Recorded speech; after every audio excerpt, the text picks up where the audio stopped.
को कुछ समझ में नहीं आया और उसने शालिनी का हाथ पकड़कर घर के अंदर आने के लिए कहा। जैसे ही शालिनी घर के अंदर रोशनी में आई, उर्मिला की नज़र उसके पेट की तरफ गई, जिसे देखकर ये साफ पता चल रहा था कि वो प्रेग्नेंट है। अरे तू तो पेट से है। ऐसी हालत में, इतने भयंकर तूफान में आधी रात को बाहर भटक रही है। आखिर बात क्या है बेटा, मुझे सब कुछ साफ साफ बता। क्या बताऊं चाची, ये सब जिसकी वजह से हुआ है उसके बारे में बताने में भी मुझे शर्म आती है। मैंने घर वालों की मर्जी के खिलाफ जाकर एक लड़के से शादी कर ली थी, पर वो शादी के 1 महीने बाद ही मुझे छोड़कर चला गया। छोड़कर चला गया का क्या मतलब? क्या उसके साथ कोई हादसा हो गया? नहीं, उसे कोई दूसरी लड़की पसंद आ गई और मेरी प्रेगनेंसी की खबर सुनते ही उसने मुझे बेसहारा छोड़ दिया। उसके बाद मैं अपने घर गई, लेकिन माँ पापा ने मुझे घर में कदम तक नहीं रखने दिया। तभी मुझे आपकी याद आई। कोई बात नहीं, कोई बात नहीं, तुमने यहाँ आकर अच्छा ही किया। एक काम करो, तुम आराम करो। वैसे भी ऐसी हालत में इतना घूमना फिरना और इस तरह आधी रात को बाहर भटकना ठीक नहीं होता। प्रेग्नेंट औरत को आधी रात को घर से बाहर नहीं निकलना चाहिए। बुरी आत्माएं उस पर अपना असर दिखा सकती है। और इतना कहकर उर्मिला ने शालिनी को एक दूसरे कमरे में जाकर आराम करने के लिए कहा। लेकिन जैसे ही शालिनी अपने कमरे में जाने लगी, अचानक से उर्मिला ने उसे रोक लिया। एक बात बताओ बेटा, तुम्हारा कौन सा महीना चल रहा है? पेट देखकर तो लगता है कि लगभग 6 महीने पूरे हो गए होंगे। उर्मिला की बात सुनकर शालिनी के होठों पर मुस्कुराहट आ गई।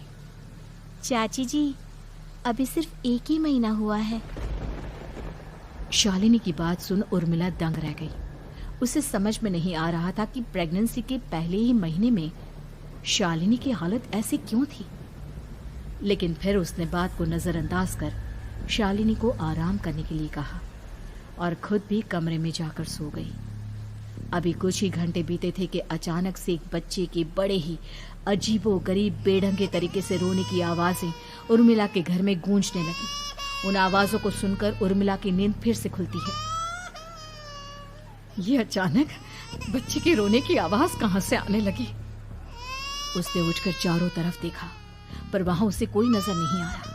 उर्मिला घबराते हुए शालिनी के कमरे में गई तो वहां उसे कमरे की दीवार पर एक बेहद खौफनाक साया नजर आया, जिसे देखकर उर्मिला बुरी तरह से घबरा गई।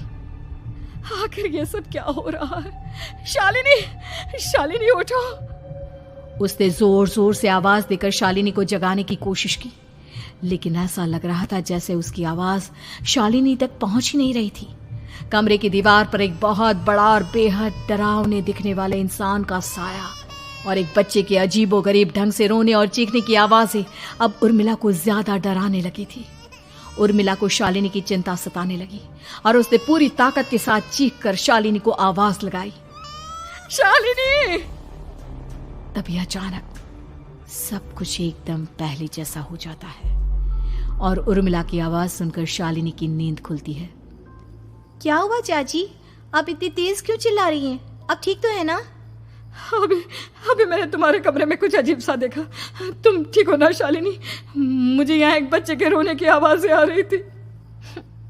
लगता है आपको मेरी कुछ ज्यादा ही चिंता हो गई है। आपने मेरी प्रेगनेंसी के बारे में कुछ ज्यादा ही सोच लिया होगा। मैं एकदम ठीक हूँ, आप आराम से सो जाइए।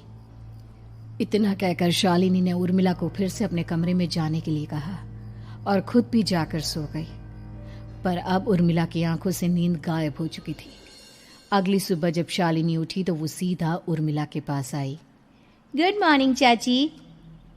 तभी अचानक उर्मिला की नजर शालिनी के पेट पर पड़ती है, जिस पर नीले रंग से एक अजीब सी आकृति नजर आ रही थी। शालिनी, ये तुम्हारे पेट को क्या हुआ? मैंने इतनी औरतों को देखा है, ऐसा तो किसी के साथ नहीं होता।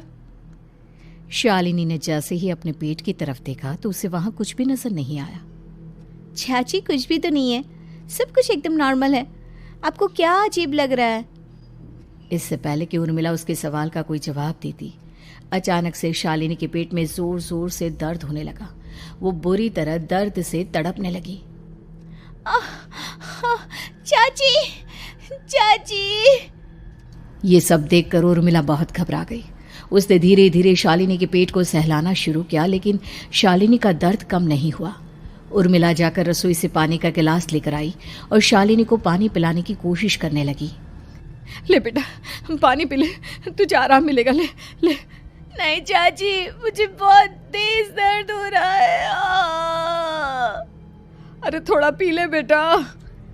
जैसे ही उर्मिला ने शालिनी को पानी पिलाया, उसने देखा कि गिलास में बचा पानी का रंग नीला पड़ गया और शालिनी की आंखें अजीब हो गई। उसके पेट पर बच्चे का एक डरावना चेहरा नजर आने लगा। ये सब देखकर उर्मिला की डर से हालत खराब होने लगी, पर तभी शालिनी का दर्द ठीक हो गया। बेटी, अभी तुम्हारा दर्द ठीक है तो ऐसा करो, तुम थोड़ी देर आराम कर लो। शालिनी को आराम करने के लिए कहकर उर्मिला तेज कदमों से चलकर घर से बाहर निकल जाती है और पास ही रहने वाली एक औरत कालिंदी के पास पहुंचती है। अरे उर्मिला बहन, बड़े दिनों बाद दिखाई दी, क्या हुआ? बहुत घबराई हुई सी लग रही हो, सब ठीक तो है ना? क्या बताओ कालिंदी बहन, मेरी एक दूर की रिश्तेदार आई हुई है। वो पेट से है और उसके साथ ना अजीब अजीब चीजें हो रही है। अब उर्मिला सारी बात कालिंदी को बताती है, जिसे सुनने के बाद काले जादू और तंत्र विद्या की माहिर कालिंदी एक ताबीज बनाकर उसे देती है। बहन, मुझे शालिनी पर किसी बुरी आत्मा का साया लगता है। ये ताबीज ले जाओ, आज रात को 12 बजे उसे पहना देना, फिर सब ठीक हो जाएगा। उर्मिला ताबीज लेकर घर वापस आती है और अब आधी रात के होने का इंतजार करने लगती है। जैसे ही आधी रात होती है, वो नींद में सोई शालिनी को ताबीज पहना शांति से अपने कमरे में आकर अपने पलंग पर लेट जाती है। अब सब ठीक हो जाएगा। ये सोचकर उर्मिला शांति की एक सांस ही लेती है कि तभी अचानक उसकी आंखों के सामने कुछ ऐसा आता है जिसे देखकर उर्मिला डर से चीखने लगती है। तुम कौन हो? कौन हो तुम? जाओ यहाँ से, जाओ जाओ यहाँ से। तभी उर्मिला की एक जोरदार दर्द भरी डरावनी चीख वहां पर गूंज गई। उर्मिला की आंखों के सामने एक बच्चा खड़ा हुआ था, जिसका पूरा शरीर किसी बूढ़े की तरह नजर आता था, लेकिन मुंह किसी नवजात बच्चे की तरह था। उसकी आंखें गुस्से से लाल थी और वो घूर घूर कर उर्मिला की तरफ देखा जा रहा था। कौन हो तुम? कौन हो? उर्मिला के चीखते ही वो बच्चा जोर जोर से रोने लगा। घबराकर उर्मिला ने अपने हाथों को अपने कानों पर रख लिया। उसकी समझ में नहीं आ रहा है कि आखिर ये सब उसके साथ क्या हो रहा है। कौन हो तुम? कौन हो? क्या चाहते हो मुझसे? जाओ जाओ यहाँ से, आखिर तुम हो कौन? तभी अचानक से उर्मिला के पूरे घर में लाल रंग की रोशनी फैल गई। वो बच्चा धीरे धीरे कदमों से चलता हुआ उर्मिला की तरफ बढ़ने लगा।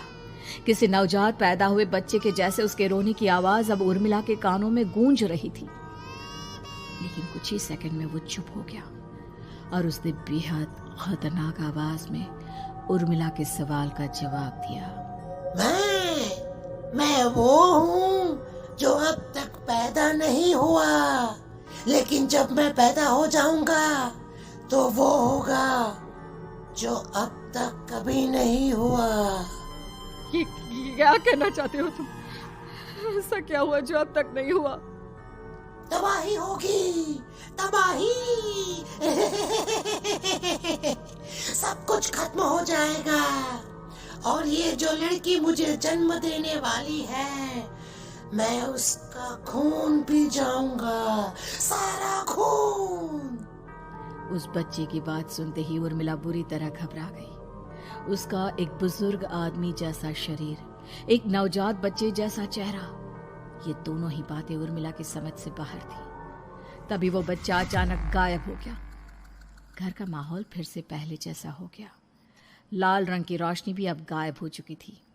उर्मिला दौड़कर शालिनी के कमरे में पहुंची, जहां वो गहरी नींद में सोई हुई थी, पर उसके गले का ताबीज गायब हो चुका था। उठो उठो शालिनी, उठो बेटा, मुझे तुमसे जरूरी बात करनी है। अरे चाची, क्या हुआ? इतनी रात को आप परेशान क्यों कर रही हैं? सब ठीक है ना? अभी जब तुम सो रही थी ना, तो मैंने तुम्हारे गले में एक ताबीज पहनाया था। कहाँ गया बेटा, बताओ मुझे। शालिनी ने चारों तरफ अपनी नजरें घुमाकर देखा, लेकिन वहां पर कोई ताबीज नहीं था। वह हैरानी से उर्मिला के चेहरे की तरफ देखने लगी। उसे समझ में नहीं आ रहा था कि आखिर उर्मिला किस ताबीज के बारे में बात कर रही थी।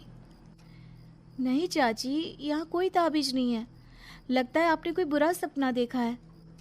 मैंने कोई बुरा सपना नहीं देखा। खैर छोड़ो, तुम अब सो जाओ, कल सुबह बात करते हैं। डर और घबराहट की वजह से उर्मिला की आंखों से नींद तो जैसे बिल्कुल गायब हो गई थी। अगली सुबह उर्मिला बिना कोई देर किए गांव के बाहर एक छोटी सी झोपड़ी में रहने वाले बूढ़े पंडित के पास पहुंची। पंडित जी, मेरी मदद कीजिए।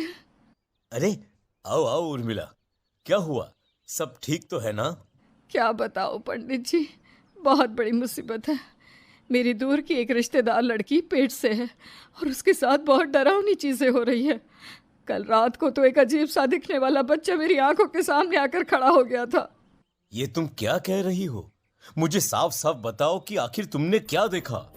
उर्मिला ने अपने साथ हुई बीती रात की पूरी घटना पंडित जी को बताई, जिसे सुन पंडित जी के माथे पर चिंता की लकीरें उभर आई। अनर्थ होने वाला है, अनर्थ। बरसों पहले भी उस हैवान ने एक लड़की के पेट से जन्म लिया था और उसके बाद उस शहर को पूरी तरह से तबाह कर दिया। कैसी विपदा पंडित जी, कैसे बात कर रहे हैं आप? बताइए मुझे, और इसका उपाय क्या है? इसका उपाय तो है, लेकिन बहुत कठिन है। हो सकता है कि उस उपाय को करने के दौरान तुम्हारी जान भी चली जाए। मुझे मेरी जान की कोई परवाह नहीं, पर आप जिस तबाही के बारे में बात कर रहे हैं, बस वो नहीं होनी चाहिए। लाखों लोगों की जान बचाने के लिए मैं कुछ भी करूंगी। तो ठीक है, मेरी बात ध्यान से सुनो। बरसों पहले एक भयानक तांत्रिक ने अपनी तंत्र क्रिया के जरिए एक मासूम लड़की के साथ रिश्ता बनाकर उसके पेट से जन्म लिया था। इस तरह से वो अपने जैसे लोगों की संख्या इस दुनिया में बढ़ाना चाहता था। आपके कहने का मतलब है कि शालिनी के पेट से भी उस शैतान को जन्म लेना है, इसलिए उसने उसके साथ ये सब किया है। ठीक पहचाना तुमने। अब मैं तुम्हें एक ऐसा सिंदूर दूंगा जिसे तुम्हें ले जाकर उस लड़की के पेट पर लगाना होगा। क्या ऐसा करने से सब कुछ ठीक हो जाएगा? नहीं उर्मिला, ये सब इतना आसान नहीं। उस लड़की के पेट पर सिंदूर लगाने के बाद तुम्हें उसका पेट काटकर उस हैवान को बाहर निकालना होगा। नहीं पंडित जी, मैं ये सब नहीं कर सकती। मैं भला एक जिंदा लड़की के पेट को अपने हाथों से कैसे काट सकती हूँ? अगर तुमने ऐसा नहीं किया तो कुछ ही दिनों में वो हैवान उस लड़की के शरीर से जन्म लेगा और उसके शरीर के सारे खून को पीकर अपनी ताकत को बढ़ाएगा। उसके बाद वो धीरे धीरे इस पूरे शहर को तबाह कर देगा। यहाँ पर कोई जिंदा नहीं बचेगा। लेकिन अगर मैं उसके पेट को काट दूंगी तो क्या वो जिंदा बच पाएगी? अगर शालिनी को कुछ हो गया तो, अगर उसकी मृत्यु हो गई तो? ऐसा कुछ नहीं होगा उर्मिला, तुम्हें अपने मन को पक्का करके ये काम करना ही होगा। सिंदूर लेने के बाद उर्मिला झोपड़ी से बाहर निकलने ही वाली थी कि तभी पंडित जी ने उसे पीछे से आवाज देकर रोका। उर्मिला, उस लड़की का पेट काटकर हैवान को बाहर निकालना ही काफी नहीं होगा। तुम्हें ध्यान रखना होगा कि ये सब करते हुए उस बच्चे का जो आधा बूढ़े का शरीर है उस पर सिंदूर की एक बूंद भी ना लगने पाए, क्योंकि अगर ऐसा हुआ तो वो तुम्हें और बाकी सबको कच्चा खा जाएगा। पंडित जी की बात सुन उर्मिला की आंखें फटी रह गई और उसके शरीर में डर की लहर दौड़ गई। फिर भी उसने हिम्मत की। ठीक है पंडित जी, मैं पूरी कोशिश करूंगी कि मैं उस हैवान को वहीं के वहीं खत्म कर पाऊं। इसके बाद उर्मिला तेज कदमों के साथ घर वापस आती है। दिन बीतता है, रात का अंधेरा छाने लगता है। शालिनी खाना खाकर सोने चली जाती है और उर्मिला लगातार उसके गहरी नींद में सो जाने का इंतजार करने लगती है। जिसके बाद उर्मिला दबे कदमों से शालिनी के कमरे में पहुंच गई। मुझे ये करना ही होगा। अब उर्मिला ने धीरे धीरे शालिनी के पेट पर पंडित जी का दिया सिंदूर लगाना शुरू किया। उर्मिला के हाथ बुरी तरह से कांप रहे थे।